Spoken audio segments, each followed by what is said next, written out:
तनुजा, ऐसा भ्रष्ट आचरण, न कहीं स्वाहा न स्वधा न राम न कृष्ण नारी, अब बिल्कुल भ्रष्टाचार। तब भगवान कल के रूप में आकर दुष्टों का संहार करके फिर नवीन शांति की स्थापना करेंगे।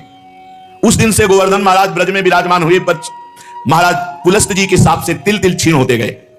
जब तक भागीरथी गंगा गोवर्धन पर्वत भूतल पर विद्यमान है, तब तक कलिकाल का प्रभाव कदापि नहीं बढ़ेगा। ये गोवर्धन का शालमली द्वीप द्रोणागिरी से ब्रजधाम आना है। ये पावन श्री गिरिराज महाराज जी का चरित्र है।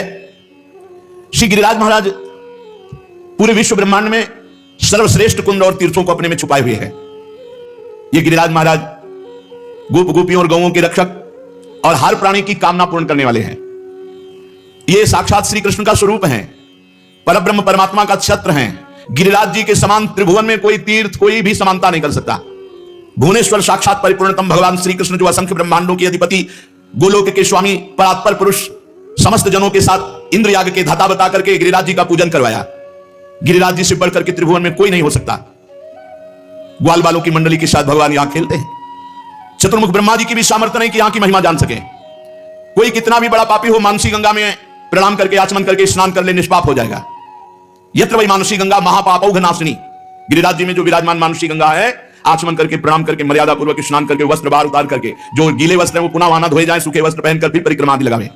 गोविंद कुंड कितने महान, चंद्र सरोवर, राधा कुंड, कृष्ण कुंड, ललिता कुंड, गोपाल कुंड, कुसुम सरोवर, ये गिरिराज गोवर्धन महाराज के अंतर हृदय में विराजमान कुंड हैं। श्री कृष्ण के मुकुट का स्पर्श पाकर जहां की शिला मुकुट के चिन्ह से सुशोभित हो गई, उस शिला का दर्शन मात्र करने से मनुष्य निष्पाप हो जाता है और भगवान श्री कृष्ण की भक्ति प्रदान करती है। वो शिला, जिस शिला पर श्री कृष्ण ने चित्र अंकित किए, वे चित्रशिला नाम की गिरिराज जी की तलहटी पर विराजमान तीर्थ स्थली है। बालकों के साथ क्रीड़ा में संलग्न श्री कृष्ण ने जिस शिला को बजाया, वो पाप नाश करने वाली शिला वादिनी शिला, बाजिनी शिला कहते हैं। श्री कृष्ण ग्वाल बालों के साथ कंदुक क्रीड़ा की, उसे कंदुक क्षेत्र कहते हैं। वहां शक्रपद, ब्रह्मपद, ये तीर्थ विराजमान हैं, जिनका दर्शन और जिन्हें प्रणाम करने से सहज में स्वर्ग लोक चाहे तो स्वर्ग लोक, भक्ति चाहे तो भक्ति प्राप्त हो। जो गिरिराज जी की परिक्रमा में धूल में लोटता है, वो निष्पाप होकर भगवान के धाम का वासी होता है। जहां माधव ने गोपों की पगड़ियां चुराई थी, वो महापापहारी तीर्थ गिरिराज जी में औशनीश नाम से प्रसिद्ध है। एक समय दधि बेचने के लिए गोपवधुओं का समुदाय निकला। उनके नूपुरों की झनकार सुनकर मदन मोहन श्री कृष्ण ने निकट आकर उनके रास्ते को रोक लिया। वंशी और वेत धारण की श्री कृष्ण ने ग्वाल बालों द्वारा चारों ओर से गोपियों को घेर लिया और गोपियों से बोले, हमें इस मार्ग का कर दो, हम कर वसूलेंगे, तुम लोग कर का दान करो।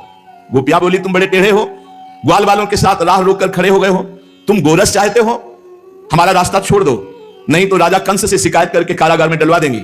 भगवान ने कहा, कंस की धमकी मत दो, देखना मैं उसे कैसे मारूंगा, खींचकर बाल सभा में पटक कर मारूंगा। जिस कंस की तुम धमकी दे रही हो, उसे मैं खुले चौड़े मैदान पे मारूंगा। यह कहकर बालकों द्वारा दही पात्र सब फोड़ दिए और वहां दही खूब पाया। गोपियां परस्पर बहुत आनंदित होती हैं भगवान की लीला देखकर कि नंद का लाला तो बड़ा ही ढीठ, निडर और निरंकुश है। गांव में कोई इसका विरोध करने वाला नहीं है, जो देखो सब इसके दीवाने, और वन में आकर के हम लोगों से वीरता दिखाता है। आज यशोदा मैया से इसकी पिटाई कराएंगे। यूं कहकर गोपियां हृदय में परम आनंदित मुस्कुराती हुई अपने घर लौट आई। माधव ने जहां दधि लूटा, वहां पलाश के पत्ते दोने जैसे अपने आप हो गए, चिकने एकदम, आज भी हैं। जब गिरिराज जी की परिक्रमा लगाते हुए 84 कोष की परिक्रमा जहां से जाते, उस पेड़ में पत्ते ही दोने रूप में प्रकट होते, देखा है हमने। उनमें भगवान ने सब सखाओं के साथ दही ले लेकर के पाया। वहां के वृक्ष आज भी दोनाकार प्रकट करते हैं, पत्ते, दोनाकार पत्ते, देखा होगा, बहुत लोगों ने देखा होगा। जो व्रत परिक्रमा लगाए 84 कोष, उन्होंने जरूर देखा होगा। और वहां का है कि दही उन दोनों में रख के पाया जाए, ऐसा। जो उन दोनों में दही रख करके पाते हैं और वहां बैठकर भजन करते हैं, उनको भगवान की दिव्य धाम की प्राप्ति होती है। जहां नेत्र मूंद कर माधव बालकों के साथ लुका छिपी का खेल खेलते थे गिरिराज जी में, वह लौकिक नामक पापनाशन तीर्थ है। श्री हरि की लीला से युक्त जो कदम खंडी है, वहां श्री कृष्ण रसमयी लीलाएं करते हैं। जो कदम खंड का दर्शन करता है, वो भगवान नर नारायण स्वरूप हो जाता है। श्री गोवर्धन जी की तलहटी में रास रासेश्वर श्री किशोरी जी के साथ श्रृंगार करके जो रास में उतरते हैं, तो उसे श्रृंगार मंडल नाम स्थान गिरिराज जी में है। श्री कृष्ण ने जिस जगह भगवत स्वरूप से गोवर्धन को धारण किया, 7 दिन 7 रात्रि, उनका वही रूप श्रृंगार मंडल तीर्थ में विद्यमान है।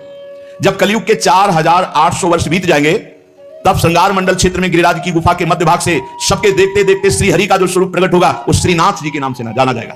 प्रकट हो चुके हैं, क्योंकि 4800 वर्ष तो पूर्ण हो गए, तो श्रीनाथ जी महाराज मध्य से प्रकट हुए। देखो, जो शास्त्र में लिखा है वो अक्षरशः सत्य है।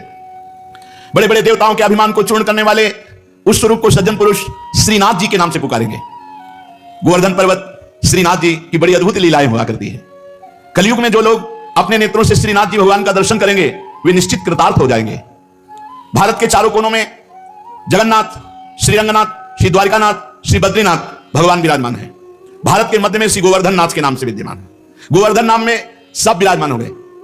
ब्रजवासियों को कहीं तीर्थ जाने के यही बद्री नारायण, केदार नारायण सब है। जब नारायण जिनके अंश से प्रकट हुए वो भगवान श्री कृष्ण यहाँ लीला करे तो कौन सी तीर्थ स्थली बकाया रह गई। अरे बड़े भाग्य जहां वास कर रहे हो।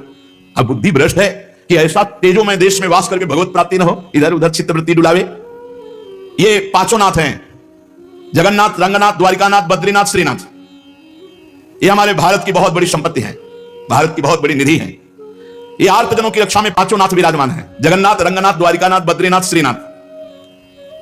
जो इन पांचों जगह दर्शन करावे तो नारायण स्वरूप हो जाता है, अर्थात सारूप्य मोक्ष को प्राप्त होता है। जो विद्वान पुरुष अन्य दर्शन न कर पावे तो श्री गोवर्धन नाथ जी का दर्शन कर ले, श्रीनाथ जी का। पहले श्रीनाथ जी यहीं विराजते थे, वो तो लीला पुरुषोत्तम है, सुख देने के लिए नाथ द्वारे में विराजमान है। जो गोवर्धन पर्वत देव दमन श्रीनाथ जी का दर्शन कर लेता है, पृथ्वी के समस्त तीर्थों और भगवत स्वरूपों के दर्शन का फल प्राप्त हो जाता है। जहां एरावत हाथी और सुरभि गौ के चरणों के चिन्ह है गिरिराज जी में, वहां नमस्कार करके पापी मनुष्य भी भगवान के वैकुंठ धाम को प्राप्त करता है। जो कोई भी मनुष्य महात्मा श्री कृष्ण के हस्त चिन्ह, चरण चिन्ह जो गिरिराज जी में विराजमान है दर्शन कर लेता है तो भगवान के श्री गोलोक धाम को प्राप्त होता है। ये गिरिराज जी के तीर्थ कुंड, श्री विग्रह, ये साक्षात भगवत स्वरूप है। जो गिरिराज जी की इन महिमा का श्रवण करता है और निष्पाप हो जाता है। श्रृंगार मंडल के अधोभाग में श्री गोवर्धन जी का मुख है, जहां भगवान ने ब्रजवासियों के साथ अन्नकूट का उत्सव किया था। ये मानसी गंगा और चंद्र सरोवर ये गोवर्धन जी के दोनों नेत्र हैं। नासिका गोविंद कुंड है, अधर श्री कृष्ण कुंड, दोनों चिबुक अधर श्री कृष्ण कुंड। राधा कुंड गोवर्धन की जिह्वा है, ललिता सरोवर कपोल है, गोपाल कुंड कान है, कुसुम सरोवर कर्णांत भाग है। जिस शिला पर मुकुट चिन्ह है उसे गिरिराज जी का ललाट समझो, चित्रशिला उनका मस्तक और वादिनी शिला उनकी ग्रीवा है। कंदुक तीर्थ उनका पार्श्व भाग है। उष्णीश तीर्थ को कटि प्रदेश बताया गया, द्रोण तीर्थ को पृष्ठदेश और लौकिक तीर्थ को उदर, कदम खंडी को हृदय स्थल, श्रृंगार मंडल तीर्थ को गिरिराज जी का आत्मा। श्री कृष्ण चरण चिन्ह महात्मा गोवर्धन का मन है। हस्त चिन्ह तीर्थ है, हस्त चिन्ह तीर्थ बुद्धि। एरावत चरण चिन्ह उनका चरण, सुरभि के चरण चिन्हों से महात्मा गोवर्धन के पंख कहे गए हैं। पुच्छ कुंड में पूछ की भावना, जहां पुच्छरी कलोठा। वत्स कुंड में उनका बल, रुद्र कुंड में क्रोध, इंद्र सरोवर में कामना पूर्ति की स्थिति रखी गई है। गिरिराज जी में कुबेर तीर्थ, उद्योग स्थल, ब्रह्म तीर्थ, प्रसन्नता, पुराणवेत्ता पुरुष, यम तीर्थ में गोवर्धन के अहंकार की स्थिति बताते हैं। मैंने ये गिरिराज जी के समस्त अंगों का जो पापनाशक और भगवत भक्ति प्रदान करने वाला है, इसे जो श्रवण करता है योगी जन दुर्लभ गोलोक नामक परम धाम में जाता है। गिरिराजों का भी राजा गोवर्धन पर्वत भगवान श्री हरि का हृदय है और पुलस्त मुनि के प्रयास से ब्रजमंडल में इनका सुहागमन हुआ है। इनका दर्शन, इनकी परिक्रमा समस्त शोकों का नाश करने वाली है।